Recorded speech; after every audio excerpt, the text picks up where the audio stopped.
प्रेम से शंकर भगवान की जय, पार्वती मैया की जय, भक्त वत्सल भगवान की जय, सुखदेव महाप्रभु की जय, वेदव्यास की जय।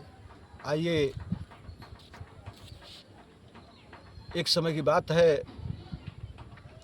भागवत के वर्णन में बताया जाता है कि वही नारद जी और भक्ति माता ज्ञान बैराग एक समय हरिद्वार में विराजमान हुए और उसी जगह पर श्री ब्रह्मा जी के मानस पुत्र चारों भाई सनत, सनातन, सनत, सनत कुमार, इन्होंने कथा श्रवण कराई थी। किनको? भक्ति माता और ज्ञान बैराग अर्थात नारद जी को। ऐसी कथा आती है। ये सूत जी कहते हैं कि ऋषियों, तुम्रभद्र नदी के किनारे एक गांव बसा था, जिस गांव का नाम था उत्तम नगर। उस उत्तम नगर गांव में केवल ब्राह्मणों का बस्ती था, यानी पंडित जी का गांव था। उस गांव में एक पंडित जी रहा करते थे, जिनका नाम था आत्मदेव शर्मा पंडित। क्या नाम था? आत्मदेव शर्मा पंडित। तुम्रभद्र नदी के किनारे उत्तम नगर गांव के बसिना थे, जो आत्मदेव शर्मा पंडित बताया गया। इनके कोई औलाद यानी संतान नहीं थे। एक इनकी पत्नी थी, जिनका नाम शास्त्रों ने धुंधुली बताया, और धुंधुली के भी कोई संतान नहीं थे। पंडित जी जैसे तैसे अपने समय को निवारण कर रहे थे। उसी समय इनके मन में गलाने हुआ कि शादी के इतने दिन हो गए और कोई संतान, कोई औलाद हुआ नहीं। यहाँ तक कि जैसे रामचरितमानस के हिसाब से महाराज चक्रवर्ती सम्राट दशरथ जी का आगे चल के इन्होंने निसंतानी का दाग लग गया, यानी चौथे पन में जाकर के इनको निसंतानी का दाग लगा, यानी संतान नहीं थे। उसी प्रकार से ये आत्मदेव शर्मा पंडित जिधर भी जाते थे नगर में, बस्ती में, लोग कहते थे कि निसंतानी आ गया, निसंतानी आ गया। ऐसे अपने इस पीड़ा को लेकर के एक दिन आत्मदेव शर्मा पंडित जी ने अपने प्राण अंत यानी शरीर त्याग करने का निर्णय लिया और बोला कि ऐसे ज़िंदगी जीने से तो मर जाना ही बेहतर है। जिधर जा रहे हैं उधर लोग कहते हैं निसंतानी, निसंतानी। तो ऐसे जीवन जीने से बेहतर है कि कहीं जा कर के डूब धंस करके हम मर जाए। पंडित जी ने मरने की इच्छा से आगे कहीं जा गए और एक जंगल में आम के वृक्ष के नीचे जा कर के बैठ गए। उसी मार्ग से एक संत आए। जब संत आए, उन्होंने देखा पंडित जी को बैठा देख करके, तो संत ने कहा, पंडित जी क्या बात है, इस समय आप इस वन में क्यों बैठे हैं और कहाँ के रहने वाले हैं? आप अपने घर जाइए, क्योंकि अभी कुछ समय में रात्रि हो जाएगी और जंगल से बड़े बड़े शेर, हाथी, बाघ आएंगे, आपको दिक्कत हो जाएगा। पंडित जी ने कहा, उस संत को देख करके प्रणाम किया और बोला, महाराज प्रमुख रूप से तो मैं मरने ही के लिए आया हूँ, प्रमुख रूप से तो मैं मरने के लिए आया हूँ। संत ने बोले, क्यों मरने के लिए? आखिर क्या कारण, किन प्रयोजन, इसका प्रयोजन क्या है? किन प्रयोजन मतलब क्यों आप मरने आ रहे हैं, क्या दिक्कत है आपका? पंडित जी ने कहा, सरकार क्या बताएं, शादी के इतने साल दिन बीत गए, आज तक मेरे परिवार में कोई बेटा बेटी अथवा कोई संतान नहीं हुआ। जिधर भी जा रहे हैं उधर लोग यही कहते हैं कि निसंतानी आ गया, निसंतानी आ गया। ऐसे जीवन जीने से बेहतर है सरकार मर जाना। संत पंडित का बात सुनकर के संत माथा पकड़ लिए, हे भगवान। मैं सोचा कि ये ब्राह्मण है, पंडित हैं और भगवान के खोज में इस जंगल में आए हैं। ये तो बेटा बेटी के चक्कर में इस जंगल में आए हैं, वो भी मरने के लिए। तो संत ने समझाने लगे कि देखो ब्राह्मण देवता, ऐसे हतो उत्सुक नहीं होना चाहिए।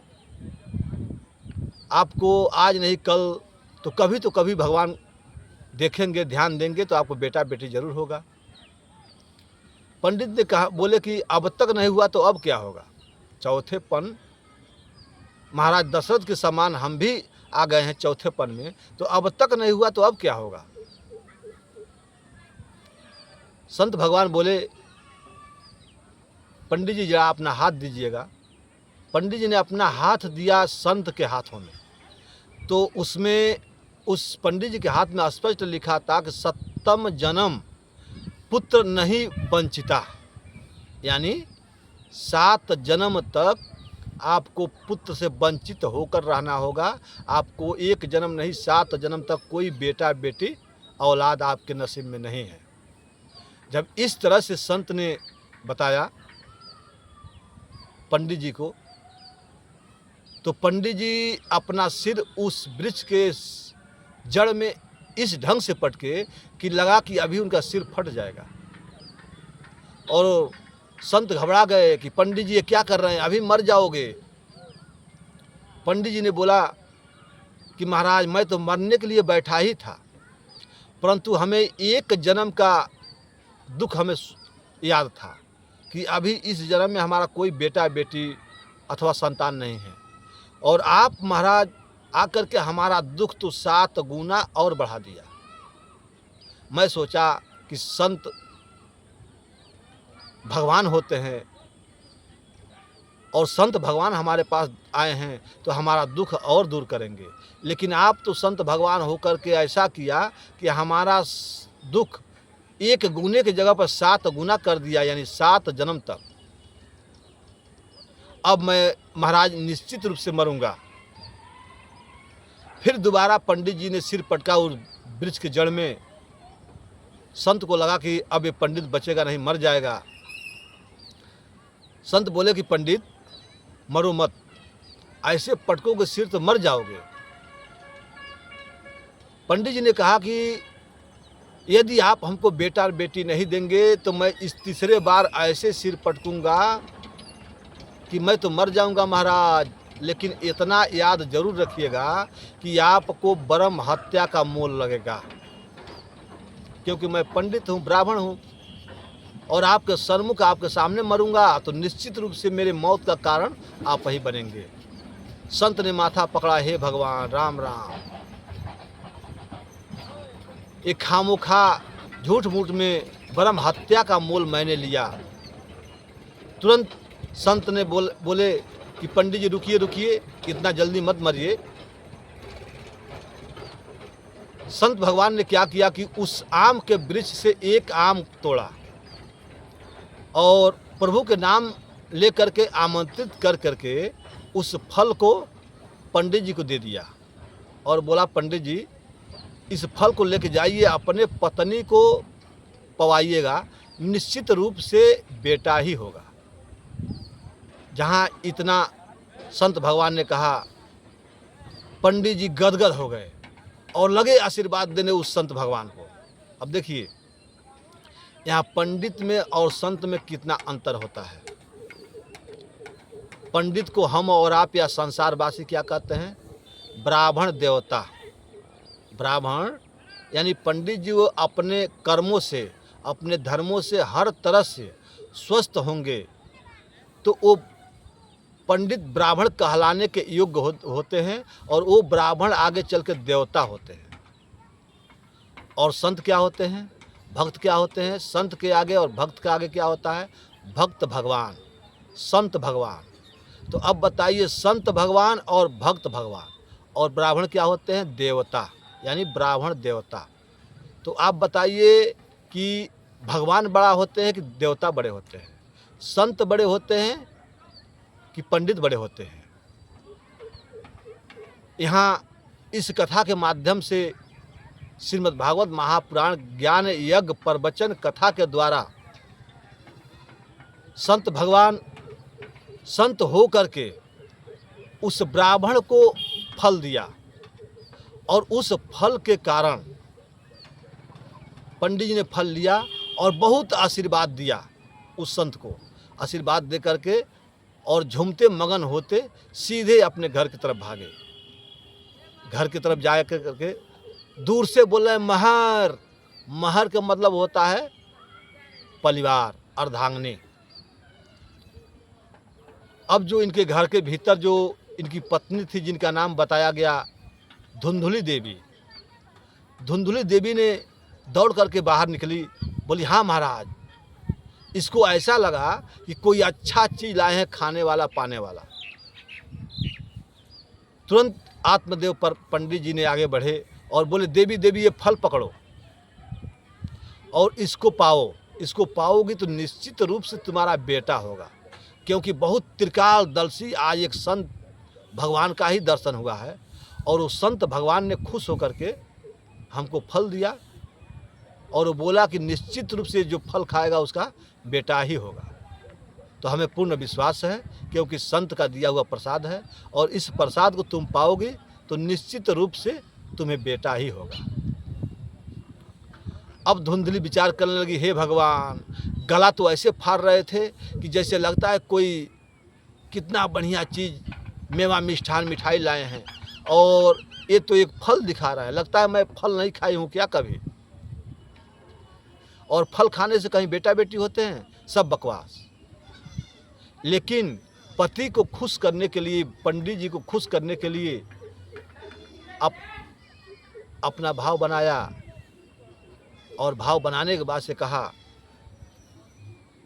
कि स्वामी मैं इस फल को सुरक्षित जगह रख देती हूँ और भोजन करने के बाद, स्नान करने के बाद स्वस्थ हो जाऊँगी, उसके बाद से पूजा पाठ करके इस फल को पाऊँगी क्योंकि संत का दिया हुआ प्रसाद है। ऐसे भाव जब धुंधली देवी ने दिखाया अपने पति आत्मदेव शर्मा पंडित जी को तो गदगद हो गए। हाँ हाँ बहुत बढ़िया, ठीक विचार है तुम्हारा और ध्यान से फल को पा लेना। हाँ महाराज जरूर पाऊंगी। इतना कह करके पंडित जी तो बाहर चले गए गांव में। अभी फल पाए नहीं, पंडित जी गांव में घूम घूम करके बस्ती में कहने लगे, देखना अब हमारे घर भी बधाइयाँ बजेगी, देखना मेरे घर में भी बधाइयाँ बजेगी। इस शब्द से चारों तरफ खुश होकर के पंडित जी हर दरवाजे दरवाजे पर कह रहे हैं कि अब हमारे घर भी पुत्र होगा, हमारे घर में भी बेटा होगा। लेकिन उन्होंने, उनकी जो पत्नी थी धुंधुली, वो फल लेकर के गई और आंगन में बैठ गए। विचार कर रही है कि पाऊँ कि नहीं पाऊँ, खाऊँ कि नहीं खाऊँ, इस ढंग से विचार कर रही है। तब तक उसकी पड़ोसन आ गई। जब पड़ोसन आ गई तो उस पड़ोसन बोली, धुंधली बहन क्या कर रही है, क्या विचार कर रही है। धुंधली ने कहा, बहना तू ठीक मौके पे आई, आओ मेरे पास।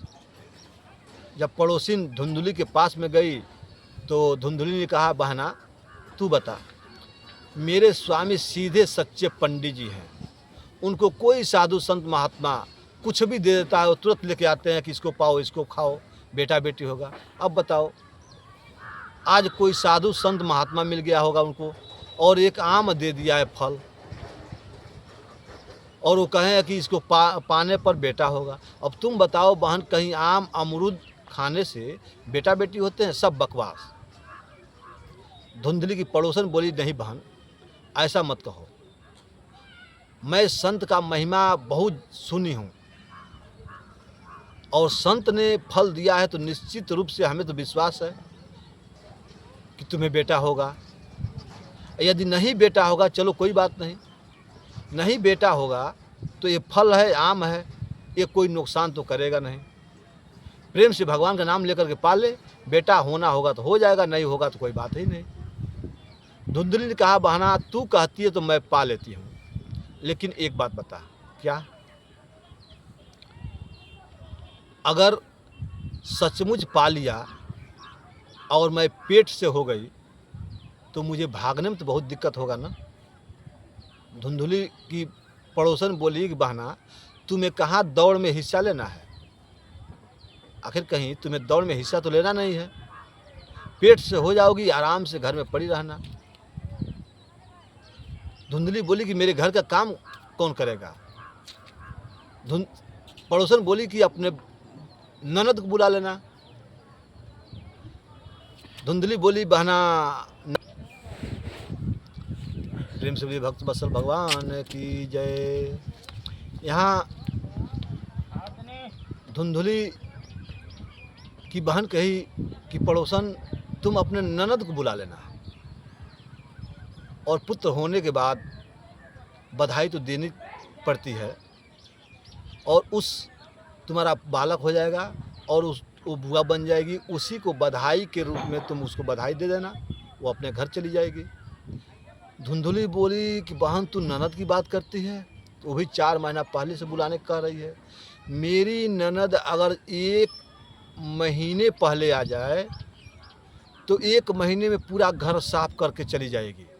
महाचुट्टी ननद, जिसका नाम है ननद। ननद का परिभाषा बहुत आता है सुंदर। जब भगवान कृष्ण का जन्म उत्सव होता है नंद बाबा के घर में, नंद बाबा के बहने के नाम भी था सुनंदा, और सुनंदा में और ननद में बहुत अंतर होता है। तो अवसर मिलेगा तो श्रीमद् भागवत कथा के माध्यम से ननद और सुनंदा के नाम पर व्याख्यान होगा कि इसका मतलब क्या होता है, ननद किसे कहा जाता है और सुनंदा का मतलब क्या होता है। तो धुंधली ने कही कि बहन तू मेरी ननद की बात करती है, मेरी ननद महाचुट्टी 1 महीना पहले आ जाएगी तो मेरा पूरा घर साफ करके चली जाएगी। धुंधली की पड़ोसिन बोली कि बहन तू इसमें क्या कौन सी बड़ी बात है, घर में पड़ी रहना और प्रभु का नाम लेकर के फल खा ले, निश्चित रूप से तुम्हें बेटा होगा। धुंधली बोली कि बता बहन, अगर मैं पेट से हो गई और घर में कहीं आग लग जाए तो हमें घर से भागना पड़ेगा कि नहीं भागना पड़ेगा? धुंधली की पड़ोसन बोली कि हे भगवान, तू ये उल्टा सीधा बात क्या सोच रही है, क्या बोल रही है? तू भगवान के प्रेम से नाम लेकर के पाले और कहीं कुछ नहीं होगा, प्रसाद को पाले। इतना बात जब धुंधली सुनी और बोली पड़ोसन से कि हे बहन ये बता, मैं एक बात सुनी हूँ। क्या? सुखदेव महाप्रभु अपने माँ के गर्भ में 12 वर्ष दिन थे, ये बात सत्य है बहना? पड़ोसन बोली हाँ बहना, सुना तो मैं भी ऐसा ही है कि उन्होंने 12 वर्ष दिन तक अपने माँ के गर्भ में वास किए थे। धुंधली बोली हे भगवान, तब तो मैं इतना बड़ा रिस्क नहीं लेने वाली, मैं जीते जी ही मर जाऊंगी, जीते जी मर जाऊंगी। अब इतना कहते कहते भगवान का माथा खराब हो गया, धुंधली का माथा खराब हो गया और धुंधली की बहन समझाते समझाते थक गई। धुंधली की बहन बोली कि बहन तुम्हें जो इच्छा करे वो कर, और मैं चली अपने घर। इतना कह करके धुंधली की पड़ोसन जो थी वो अपने घर चली गई। उसी समय कुछ समय बाद उसकी एक बहन थी, वो आ गई। वो आकर के बोली बहना क्या कर रही है बैठी बैठी? धुंधली बोली बहना तू ठीक मौके पे आई, आ मेरे पास।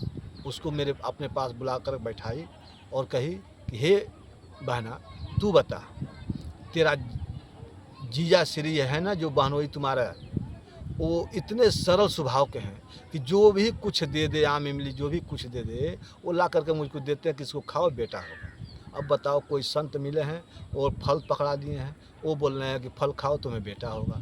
तुम बताओ बहना कि कहीं फल खाने से बेटा बेटी होते हैं? सब बकवास। धुंधली की बहन बोली कि बहन तुम क्यों बेटा बेटी के चक्कर में हो? मैं तुम्हारी बहन हूँ और मैं शपथ ले करके मैं तुमको वचन देती हूँ कि अब की पार मुझे बेटा होने वाला है। आज जब बेटा हो जाएगा, उस बेटा को मैं चुपके चुपके तुम्हारे गोद लाकर रख दूंगी। उस पुत्र पर तुम्हारा ही अधिकार होगा। उस बहन के अंदर एक कहीं न कहीं लालच घर कर चुका था कि इस धुंधली का कोई पुत्र संतान नहीं हुआ था और मैं इस भाव से अपना पुत्र उसको दे करके और अपने पुत्र के बहाने इसका सारी धन संपत्ति हमारा हो जाएगा। ये भाव धुंधली के छोटी बहन के अंदर था और यही भाव लेकर के धुंधली को मना दिया और बोला, बहन, मेरा बेटा तुम्हारा बेटा बात एक ही है और ये मेरा जो अंतिम पुत्र होगा, इस पुत्र पर तुम्हारा अधिकार होगा। और बहना, तुम्हारे घर में जो गैया है, उस गैया का भी तो कोई बछड़ा बछिया नहीं हुआ है। अतः इस फल को तुम अपने गैया को खिला दो और जब गैया को खिला दो, फल का परीक्षा भी हो जाएगा, तुम्हें बेटा भी मिल जाएगा और कोई दिक्कत परेशानी भी नहीं होगी। धुंधली ने गदगद हो गई, खुश हो गई, वाह बहन वाह, बहन हो तो तुम्हारे जैसा। एक चुटकियों में पूरा समस्या हल कर दिया। इतना कहने के बाद धुंधली और धुंधली की बहन मिल करके उस संत का दिया हुआ प्रसाद रूप फल उस गाय को खिला दिया जो घर में पड़ी थी और उसका भी कोई बेटा बेटी बछड़ा अथवा बछिया कुछ नहीं हुए थे। तो उस फल को उस गाय को खिला दिया। धीरे धीरे समय व्यतीत हुआ। आगे काला अंत में आने के बाद उन्होंने धुंधली की बहन की एक पुत्र हुआ जो कि रात में ला करके अपने बहन धुंधली को दे दिया और धुंधली ने अपने स्वामी आत्मदेव शर्मा पंडित जी को वो पुत्र दिखा करके और अपना कह करके उनको मना लिया, समझा लिया। और इससे पहले भी बहुत फल तो खिलाए थे गैया को, लेकिन इससे पहले बहुत पंडित जी से कह रही थी, सरकार मुझे बहुत फ़ायदा है, स्वामी मुझे बहुत फ़ायदा है, बहुत फ़ायदा है। काला अंतर में इसकी बहन के छोटी बहन का पुत्र हुआ जो पुत्र ला करके धुंधली को दे दिया गया और उसको अपना पुत्र कह करके पंडित जी को मना लिया। यह दृष्ट कुछ आगे चला। आगे चलने के बाद ठीक उस पुत्र के जन्मने के बाद 3 मास बाद, 3 महीने बाद उस गैया को पुत्र हुआ। जो उन्होंने फल खिलाया था उस गैया को पुत्र हुआ। एकदम मानव जैसे, हमारे जैसे, आप जैसे, यानी संसार के जो मानव होते हैं, उन मानव शरीर में उस गाय ने एक सुंदर पुत्र को जन्म दिया जो दोनों बहनें मिलकर के फल खिलाए थे। केवल उस पुत्र का कान जो होता है, कान केवल गाय जैसा होता है, बाकी सारी शरीर मानव का था। आगे चल कर के